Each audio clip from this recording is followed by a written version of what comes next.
Hello and welcome to our September edition of the Coaching in Context webinar. My name is Dr. Okokon Udo, and I'm the director of the Evidence-Based Coaching Program here at Fielding Graduate University.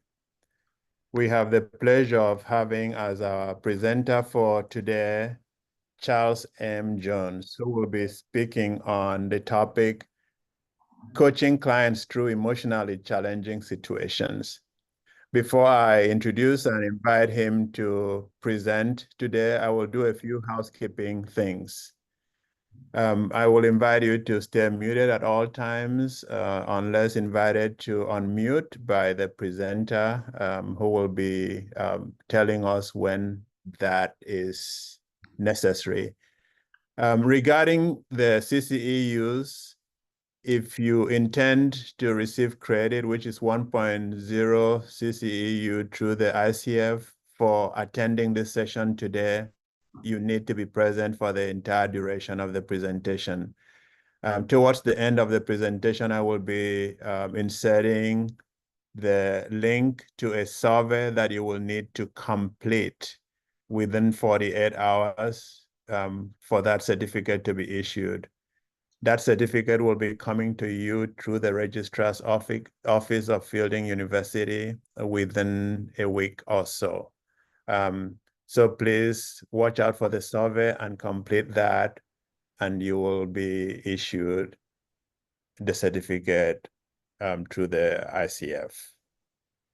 So I have the honor of introducing our speaker for today. So Charles is a behavioral scientist with the Institute of Adaptive Mastery, the author of a chapter of Fielding University's Innovations in Leadership Coaching and Emotional Intelligence for Stress-Free Leadership.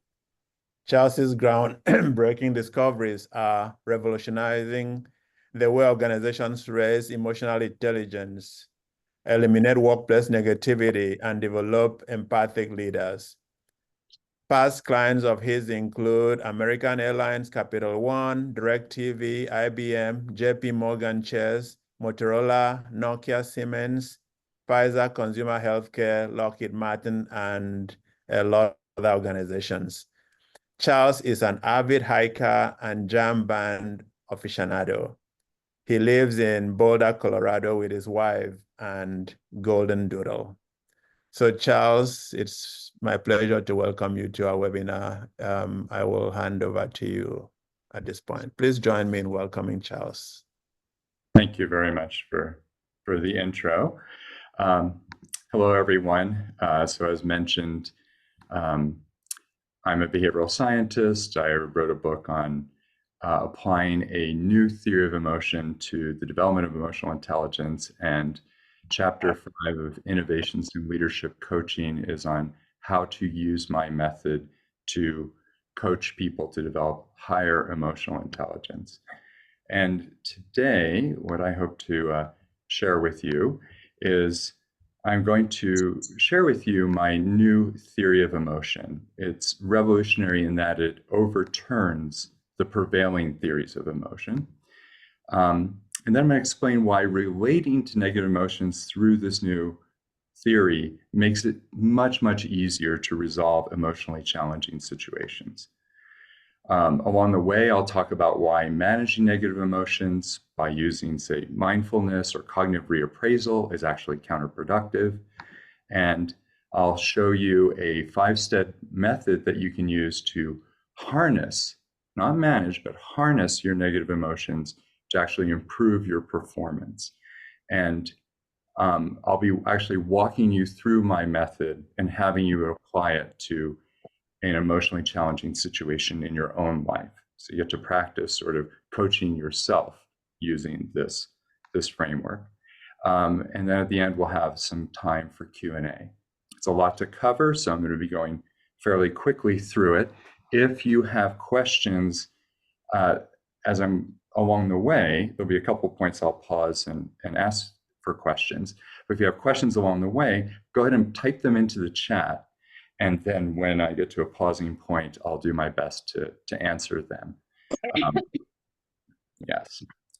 Okay, so right now I'd like you to identify an emotionally challenging situation that you are facing and very succinctly type a one-sentence description of that situation into the chat. So go ahead and do that now.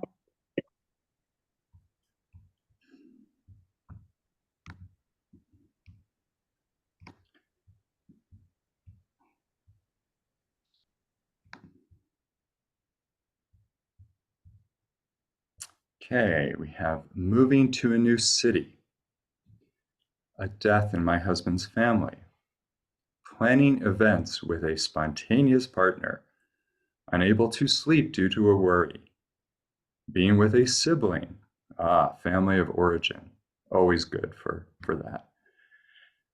Grieving the passing of a mentor, dealing with aging, highly judgmental parents, learning the ins and outs to launch a course, job change. These are great. So as you continue to post them, I'm going to go ahead and move on and describe this new theory of emotion. And just as a reminder, the prevailing theory of emotion, like this is from a contemporary psychology textbook, hold that emotions are responsive to what's happening to us, what's happening around us.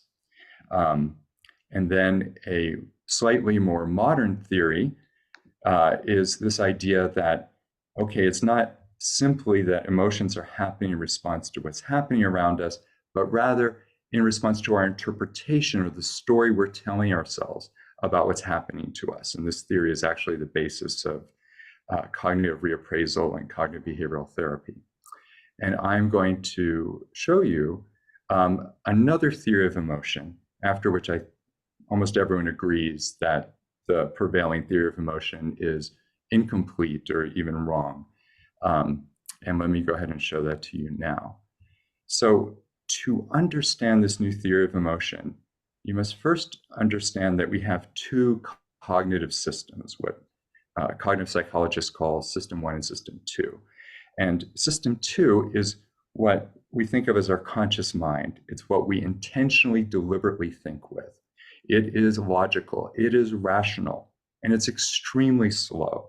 You can process about 45 pieces of information per second, and you can only process the information in a linear sequential fashion.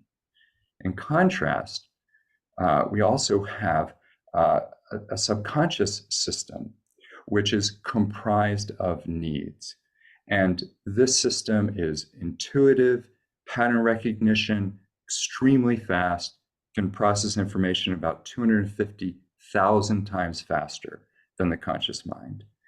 And this system is populated by what I refer to as subconscious needs. These are things that everyone feels a need to fulfill. We all feel a need to achieve the goals we've set for ourselves, whether it's meet a deadline, achieve a quota, something like that. We also feel a need to protect our assets, the well-being of our physical body, our budgets, our head counts, our clients, our reputations. And to look into the future, anticipate what could go wrong, and mitigate those risks, either by preventing the what if from happening or putting a contingency plan in place in case it does. We also, because we interact with other human beings, feel a need to assert our rights, whether it's our right of way at an intersection, the right to receive credit for our work, the right to be fairly compensated for what we do, the right to hold others accountable when they don't deliver something on time. We all have rights and we feel a need to assert them. We also feel the need to elicit considerations, the respect that we believe we've earned or deserve, to have people refer us by our preferred pronouns, or to apologize when they've stepped on our toes or make amends if they've hurt us in some way. And to do all this while we're upholding our system of ethics and personifying our ideals for what it is to be a good person, a good coach, a good parent, a good partner, whatever it may be. And the subconscious does its best to meet these needs on its own. without the need for conscious intervention. And there's some argument among behavioral scientists on whether the percentage of behavior and decisions that the subconscious drives on its own is 95% or 99%, but that's generally the range.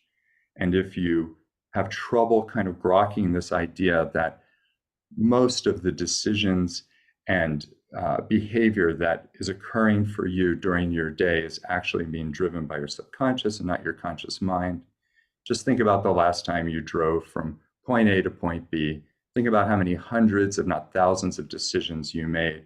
Turn left, right, hit the blinker, the brake, etc., and how few of those you were consciously aware of. In fact, odds are you weren't consciously aware of any of them unless there was a particularly unusual or challenging circumstances, like you hit some water and start to hydroplane, and suddenly your conscious mind gets involved.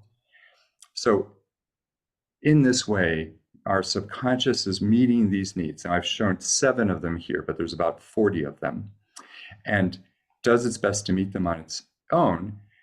But when it realizes it's not on track to meet one of these subconscious needs, it generates a negative emotion. And the purpose of this negative emotion is to get the attention of the conscious mind and ask the conscious mind, hey, we need to get back on track to meet this need, or you need to change or drop this need. Okay. And if the conscious mind is successful in getting you back on track to meet one of these needs, then the negative emotion dissipates and is replaced by a positive emotion, which encourages the conscious mind, keep going, stay on track until you've fulfilled the need. And the most amazing part of this is that there's a one-to-one relationship between the emotion you're experiencing and the subconscious need you are or are not on track to meet. So for example, if you're frustrated, it's always, always, always because, given what's happening, you're no longer on track to achieve a goal you've set for yourself. If you are on track to achieve your goals, if there's a feeling of productivity. Protect assets. Not on track to protect an asset, you feel afraid.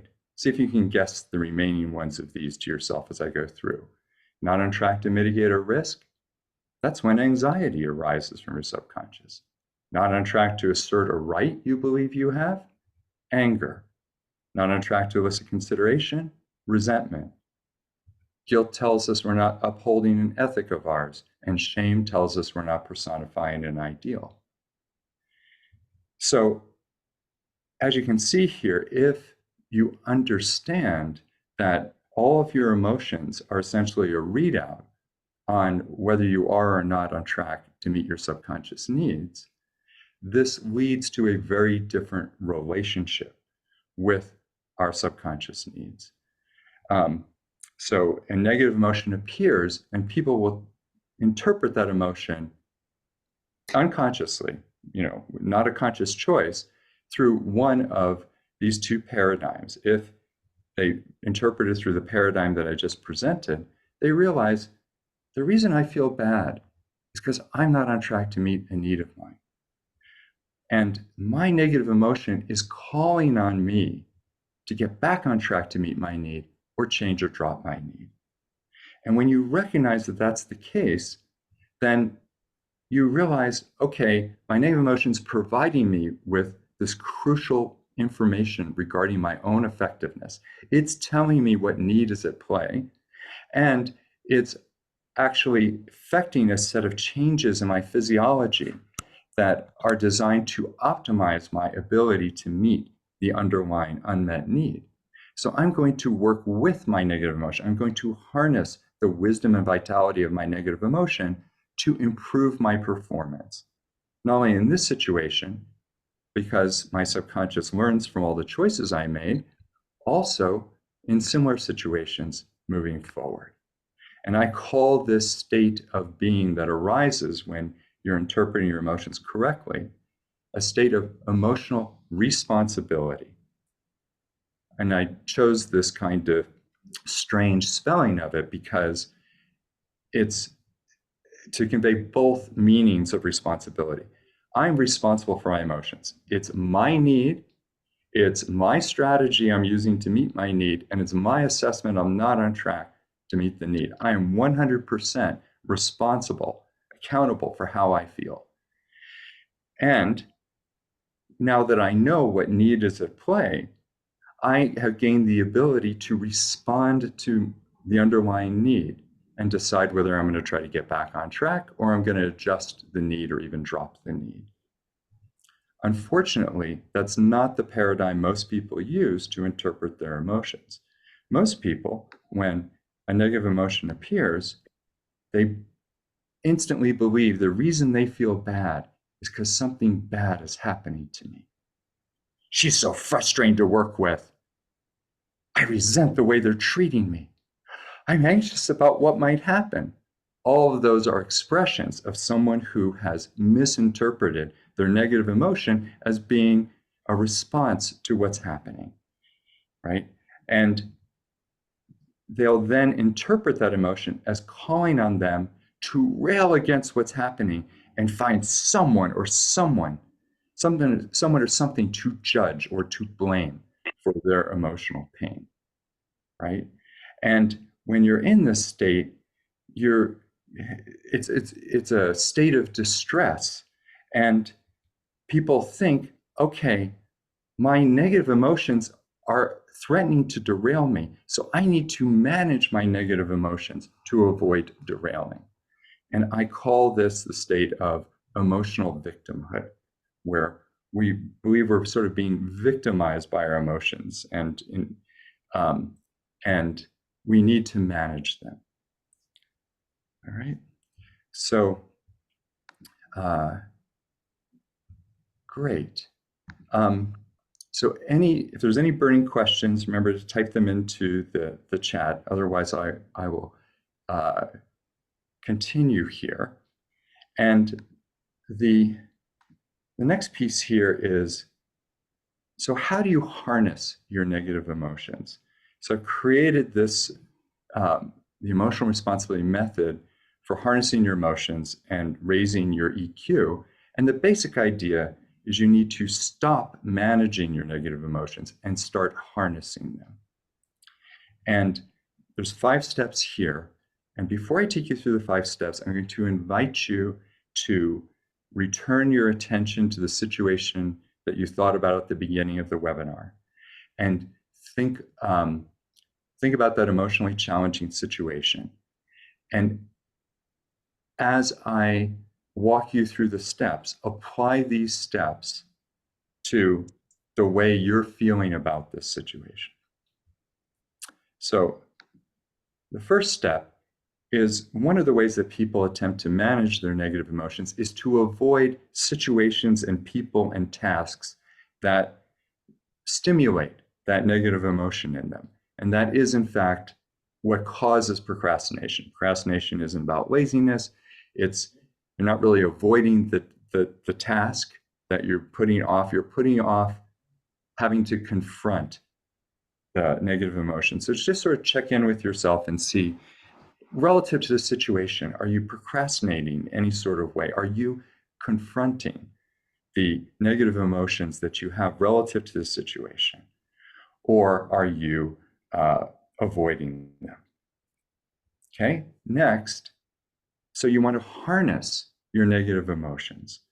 And when you harness your negative emotions, when you pay exquisite attention to their appearance and you embrace them the moment they appear, remember, your subconscious is processing information hundreds of thousands of times faster than your conscious mind. So it's going to understand the implications of what's happening much sooner than you.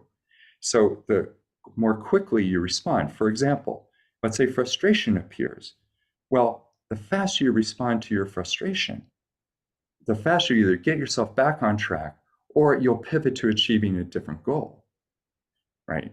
This famous quote from Silicon Valley, this whole idea. Well, in order to fail faster, sooner, you have to be exquisitely attuned to your frustration. So think about, and start to think about, maybe start making a list. what are all the negative emotions that you have relative to this situation? Second, are you suppressing any of your negative emotions in this situation?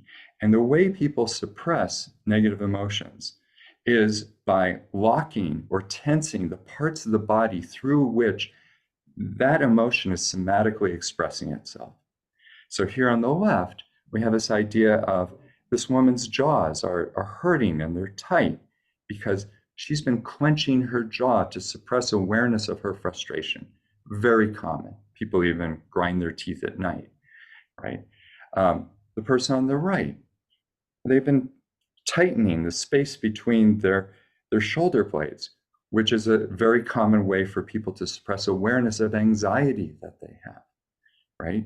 And so this muscular tension combined with the fact that the underlying need, its first job is to get its message to the conscious mind and get it acknowledged. I can't get through.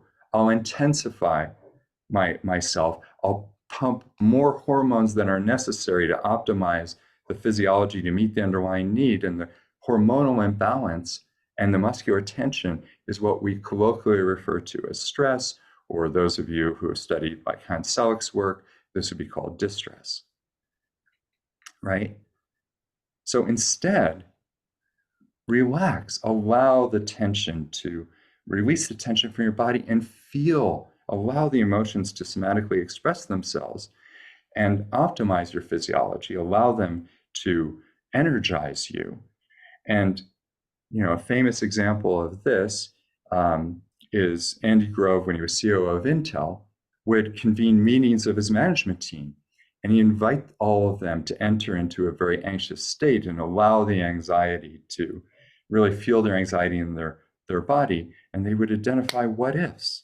What if a competitor floods the market with inexpensive memory chips and we'll be out of business?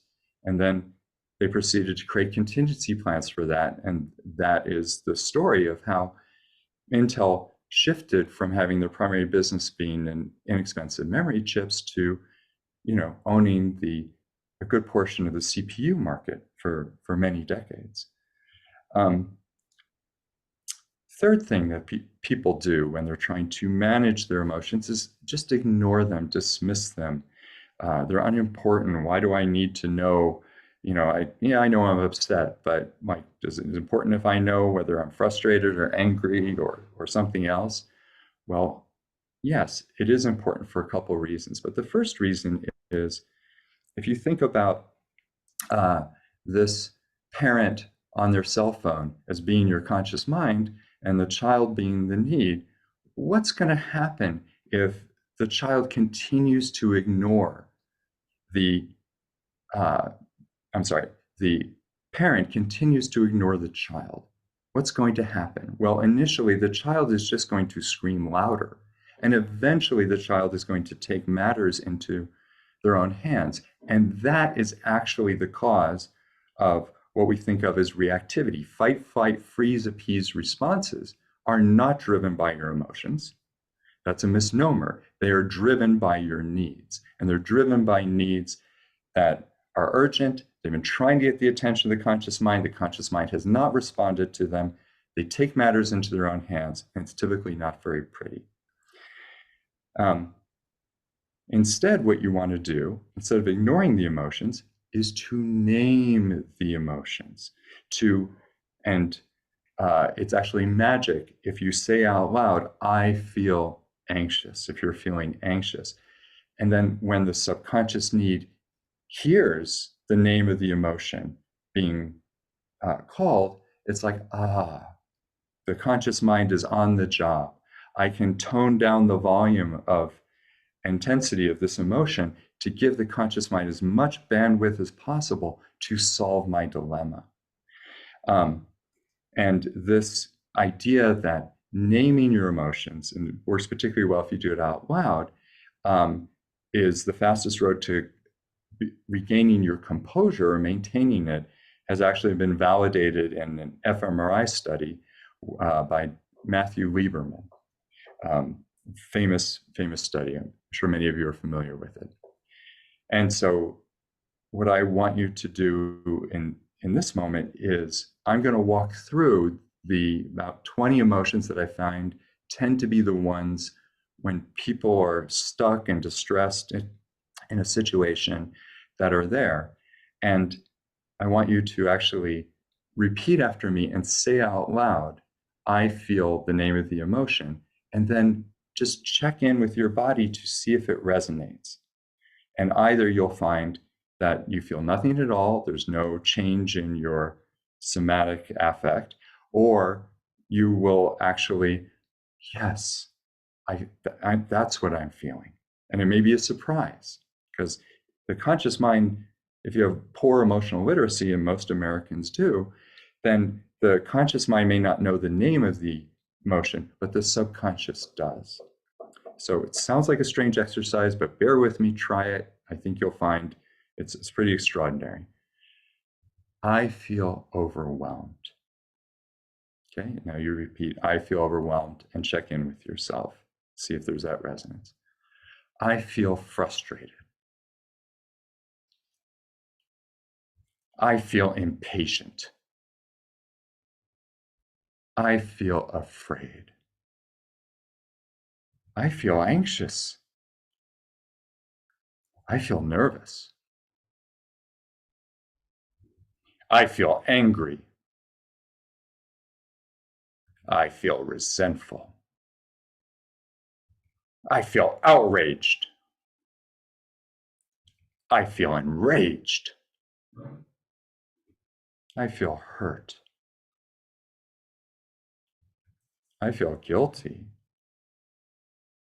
I feel ashamed.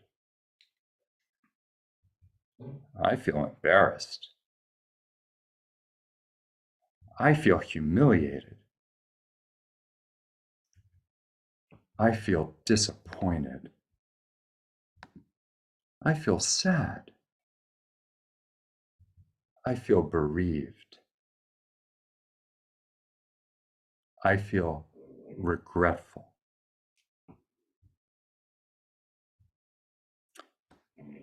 So go ahead and type into the chat the emotion that resonated the most in your body when you said it out loud as you were thinking about this challenging situation. Let's see what you got. So all you have to do is put the emotion, the name of the emotion, into the chat.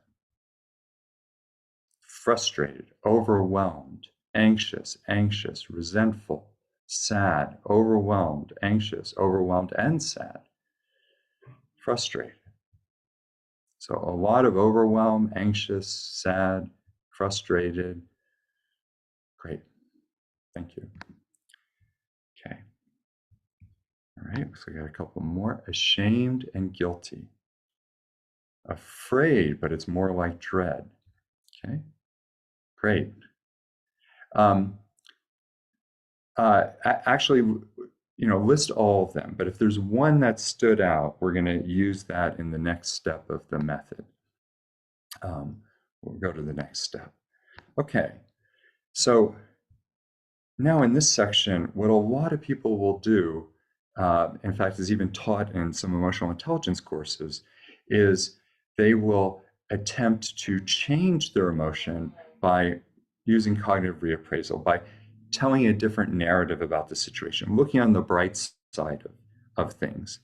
Or they'll use a mindfulness technique in which they allow the emotion, in their body, they'll name the emotion, and they'll just breathe until the emotion subsides. And both of these lead to a state of passivity, right? In the case of reframing, it's a passivity that comes out of this kind of Pollyannish sort of attitude, looking on the bright side, not really confronting what, the unmet need behind it. And in the case of mindfulness, if you think about it from the perspective of the underlying need, it's down there and it's like, okay, the conscious mind knows what the name of the emotion I'm generating, knows we're in trouble here, is not doing anything about it. They're just breathing. I guess that means that we're not committed to meeting this need. And there's been peer-reviewed research showing that people that use mindfulness to manage their negative emotions, it diminishes the inclination of that person to meet the underlying need. So this particular experiment was done with guilt, and it found that the mindfulness practitioners were far less likely to apologize and make amends when they felt guilty than the people that weren't practicing mindfulness. And you can apply this to all the other emotions. You do this with frustration, you'll achieve less. Anger, you'll become a doormat, not assert your rights, et cetera, et cetera. So it really leads to a state of passivity, not only in the current situation, but because your subconscious is watching what you do, it's like, okay, we're going to be less committed to meeting this need going forward. So you're gradually diminishing your aliveness and intensity as a human being. Other experiments have shown that reappraisal, telling a story so you feel better about the current situation, is actually reduces the stress and reactivity of the individual, but it lowers workplace performance. Now, understand, there's no reason to try to manage your emotions. There's no reason to breathe through them or using cognitive reappraisal if you're interpreting them correctly, if you're harnessing them. So it's sort of a solution to a problem you only have if you're in this emotional victimhood frame of mind. What you want to do instead is you now know the name of the emotion, you're feeling it in your body, and you can actually trace as you feel into your body, your subconscious actually show you what needs you're not on track to meet. And when you decode your negative emotions and you get in touch with the subconscious needs, I want to achieve this goal. I want to mitigate this risk. I want to realize this dream. You become passionate, right? Because our passion, our motivation is, these needs are our humanity. These are what it is that makes us human. So what I'd like you to do on this slide is take a minute or so and find the emotion on the left that resonated the most for you, and then look at what the subconscious need is and see if you can clearly articulate what it is. So, for example, a lot of you said overwhelmed. Well, that means you've got multiple needs that are vying for your attention. Which need is most important for you to meet first in this situation? Identify what that is. Can you articulate what that need is? Those of you who are frustrated, what goal are you trying to achieve? Right? What are you trying to accomplish here? What result are you trying to produce? In what time frame? That's what a goal is. Those of you who are anxious, what's the what if? And what harm would come to you if the what if actually happens? That's a risk. See if you can articulate the risk.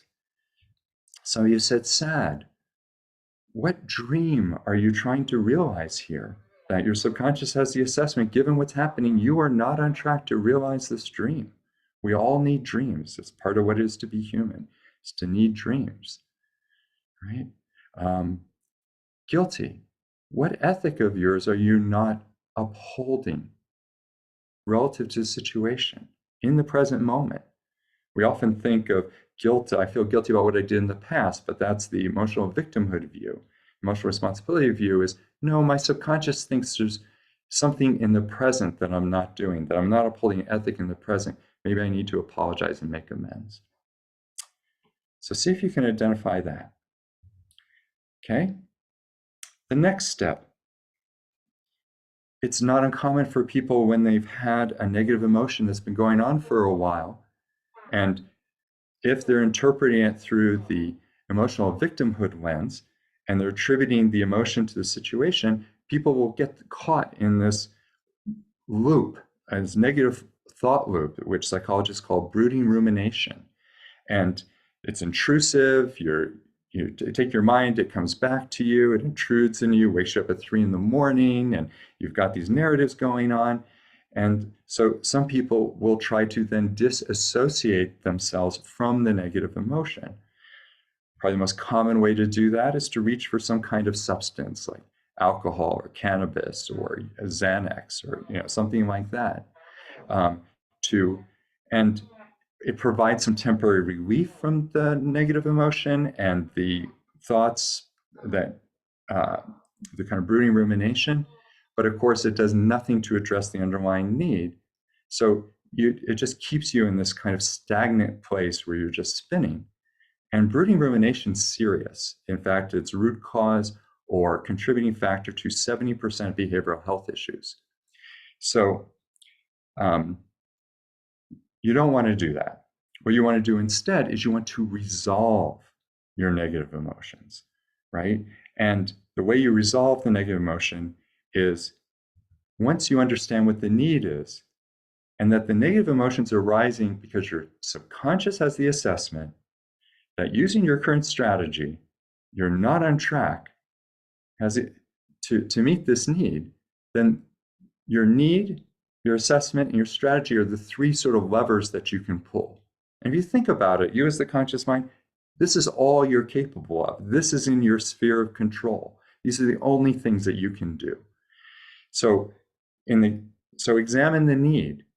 Have you clearly articulated the noun portion of the need? So if achieve goals, goal would be the noun portion, anxiety, risk, dreams for sadness, ethics. Like, have you clearly articulated that? People are often frustrated because the time frame is ASAP, right? It's very difficult for the subconscious to know whether you're on track if this has to be done ASAP, or if it's not a SMART goal or a clearly defined OKR, whatever it is. Why is it important for you to fulfill this need? Would you benefit from modifying the noun or dropping it entirely? So you can ask yourself those questions. Sometimes it's as simple as, no, I really don't need to achieve this goal, and you drop it, the frustration dissolves, and you reallocate your resources to something else. The A, what is the assessment criteria that you've been using? How did you know that you weren't on track?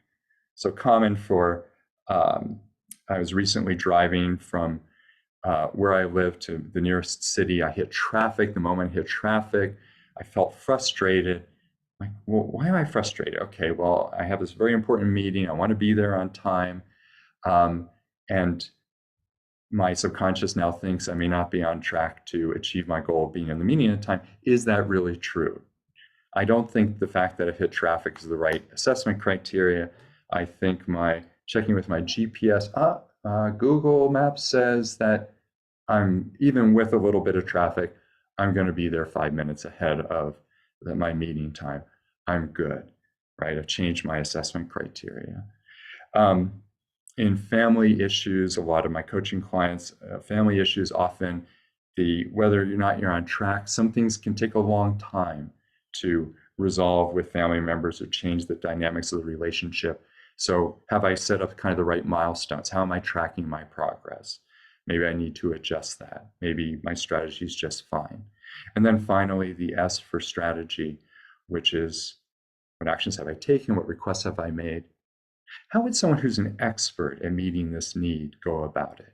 I think you notice these needs, they're actually very familiar. Achieve goals. There's a whole body of best practice around achieving goals.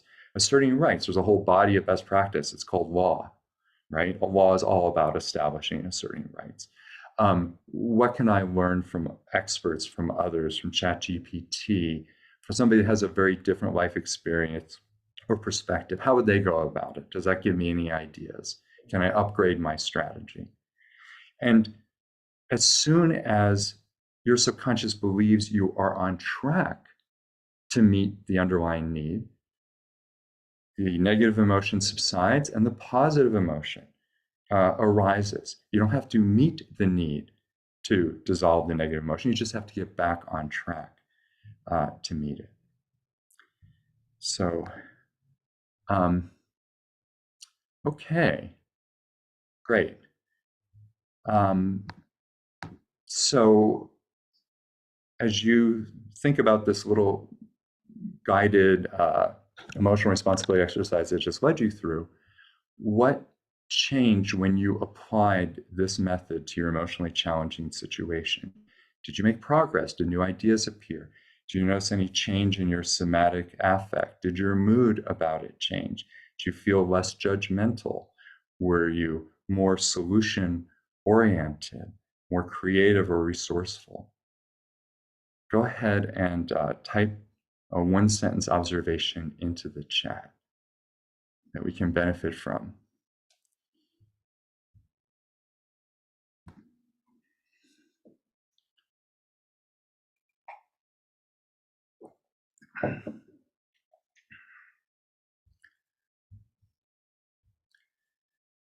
I became more solution-oriented.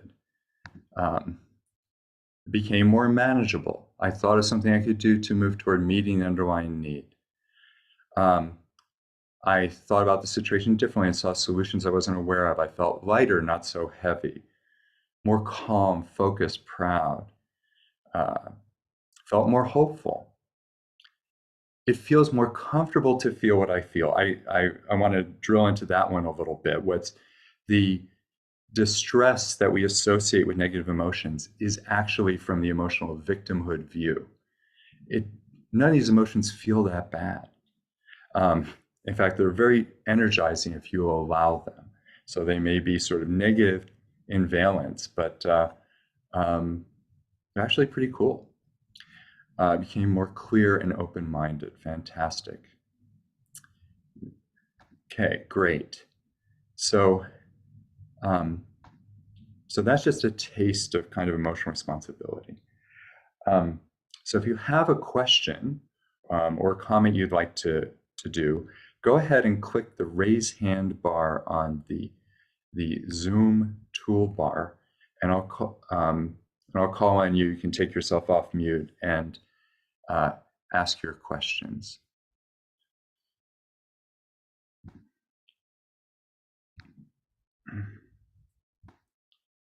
Okay, who's going to be first with a question?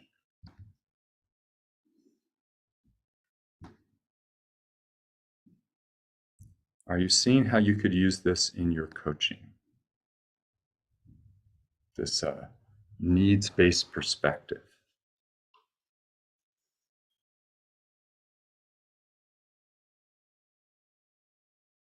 Yemi, you are on. Thank you so much, Charles. Thank you. What a wonderful presentation this is.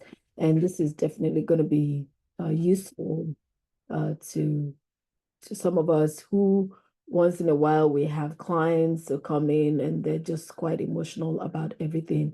And as we know, we're supposed to take our mind or take ourselves out of coaching. And so I wanted to ask you, how do we apply this need-based perspective to our coaching without being biased, without being too involved in the emotions with our clients? Thank you. So thank you for your question, Yemi. A couple of thoughts on the way. When we refer to someone as being emotional, what we're actually recognizing is they're in a state of emotional victimhood, right? If they're in this state of emotional responsibility, they could have a very strong emotion, but we won't see them as, quote, emotional. So that'd be the first comment. I think implicit in how you phrase the question, I think, is a profound observation, which is you need to be in right relationship with your needs before you're going to be able to help your client in general, but in particular with this methodology. So if you notice that you have judgments about the client, like, well, why'd you do that? That was stupid, or you shouldn't be feeling this way, or something like that. Anytime you have a judgment, it's because you have an unmet need that you're not acknowledging that you have. So the first step is to look for those signs that you're an emotional victimhood. Are you blaming? Are you judging yourself or them, or someone that they're talking about? Ask yourself, what need of mine am I not on track to meet given what's going on with my client? And get into right relationship with yourself first. Then once you're clear, then you can kind of walk them through the steps. And easy ways to do this include things like, oh, you seem really upset about this. Yes. Are you angry with this other person? No. Resentful? Yeah, I'm really resentful with them. Okay, now you can do the decode. Oh, do you think they're treating you in a way that's inconsiderate, disrespectful? Yes. Well, how would you like to be treated in this case? So you can kind of walk them through the steps that I walked you through. That's an easy way to do it. Okay. Thank you. Christina.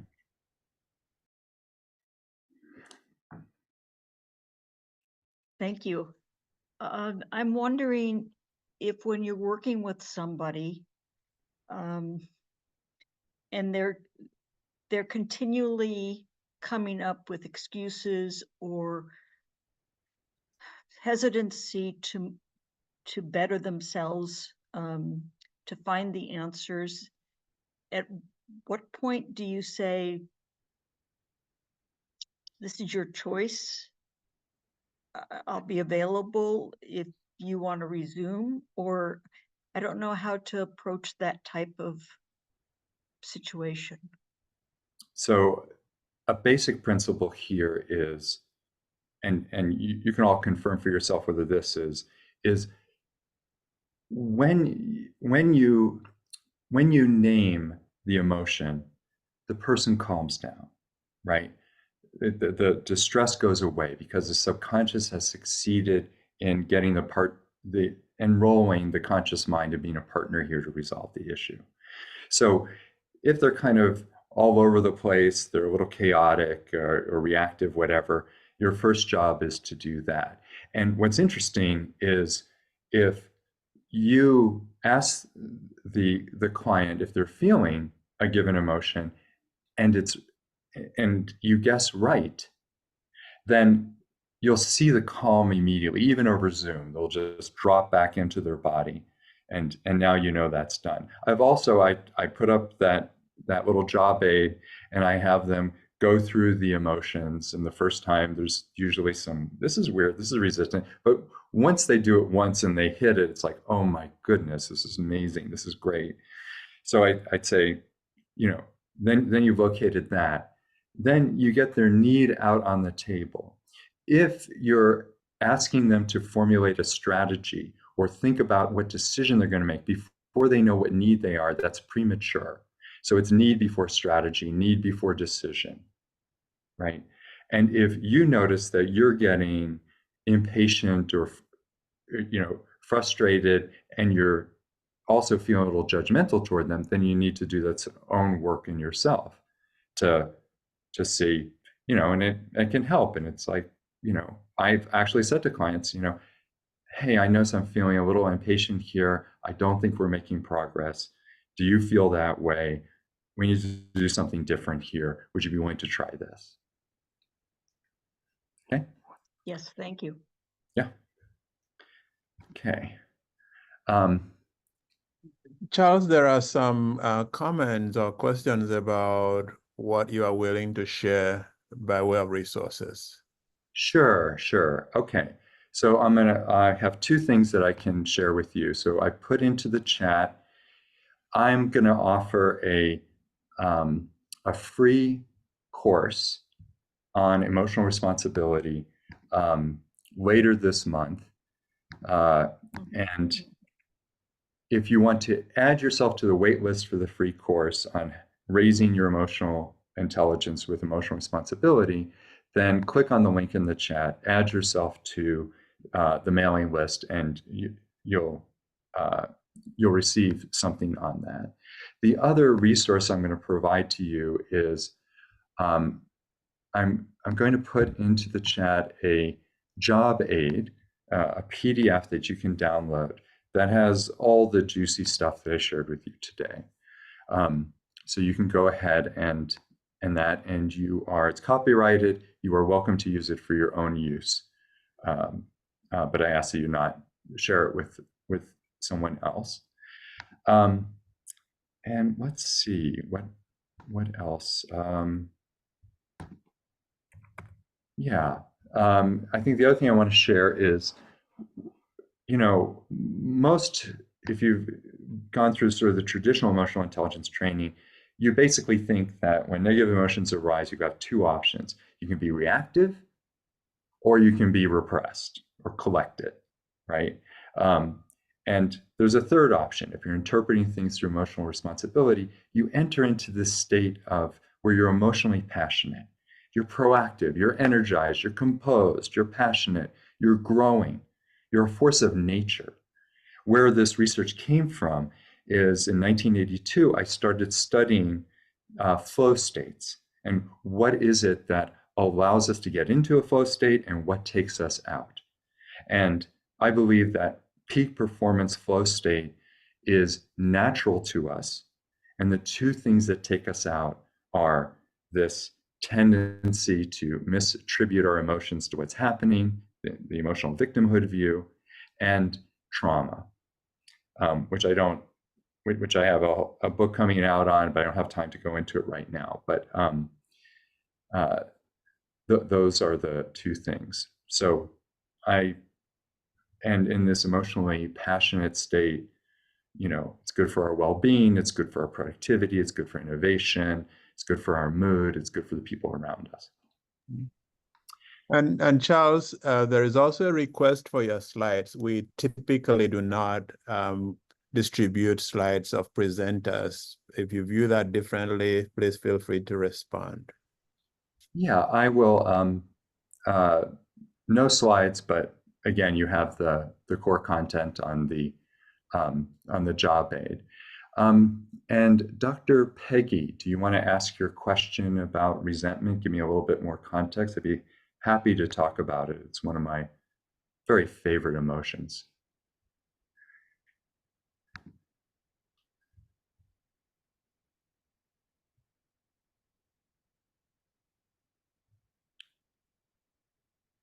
Let's see. Where's Peggy? She's still here? Yeah. Peggy? I had to step away for a few minutes. I had a knock at the door. Hi. So Yeah. resentment. What's your question about resentment? Yeah, I wanted to know what is your approach on someone being resentful for a family member or whatever? So And I'll go off the. So the emotional victimhood interpretation of resentment is, I feel resentful because I've been mistreated or I'm being mistreated, right? So that, and that typically what happens if someone's in that state, they'll just sort of seethe in resentment and they'll, wait for the other person to wake up to the terrible thing that they did to them and apologize and make amends.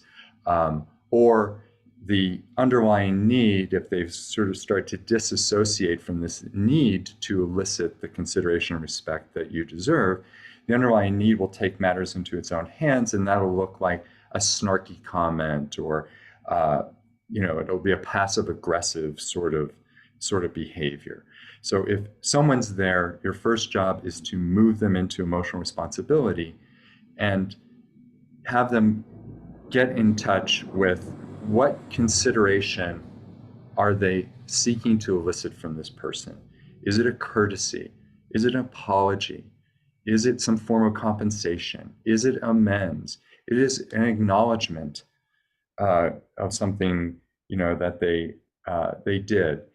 Those are all very common forms of consideration. Get them in touch with that, and then have them really understand it's their responsibility to themselves to elicit that consideration from the other person.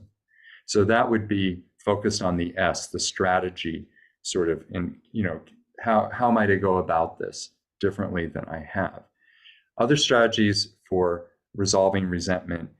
Another way you could think about these negative emotions is they are calling on you to make a fish or cut bait type of decision. So either figure out how you're going to elicit the consideration of this person, or how, what you're going to try, or drop your need to elicit resentment from this person. And the kind of decision that resentment calls on you to make is a relationship decision. healthy relationships are based on reciprocity and mutual respect. So do you need to reformat the relationship? Do you need to terminate the relationship? Those are all things that can help in that. I had a client who was, really just, ignored by his father when he was growing up. And father never had time for him. And he was resentful about this, and we started coaching. He realized just how resentful he was about it. And so he actually asked his father, hey, would you be willing to acknowledge that you ignored me as a kid? Would you be willing to apologize? Can you make some changes in your behavior so we can have some quality time while you're still alive? And his father said no. And he said, well, Jonathan, you don't deserve to be my dad. I'm no longer going to call you or consider you my dad. You are going to be my stepmother's boyfriend. And then your actions are consistent with that role. And that actually resolved it for him. So with all of these needs, there's kind of a wealth of best practice on how you can go about meeting them. And this methodology shifts the attention from, the emotion to the need, where these needs are just core and central to what it is for us to be human. Thank you so much. I appreciate it. I'll have the client to apply that. Thank you so much. Appreciate it. And thank you all. So let me turn it back over to you, Okokon, and thank you all for your attention and whatnot. And I hope to see some of you in the free course later this month. And thank you. Thank you so much, Charles. You can show your appreciation by waving or by putting a comment in the chat. That was beautifully done, Charles. I was taking notes, and I have a lot that I can apply in my own life and in my ongoing practice. And to you all, thank you so much for attending this month's Coaching in Context webinar. I do need your help, though. So it's my responsibility to make sure we have the speakers that show up month after month. I have started filling up the schedule for 2025. If you've attended a conference or have met anybody that you think will be a great speaker for me to consider, please send me an email and I will reach out to them and find a way of getting them to show up in our webinar. So I trust you will do that so we can keep having the kind of presenters that we've been having. Thanks again for coming. Have a great rest of your day and wonderful month of September. See you in October. Bye, everyone.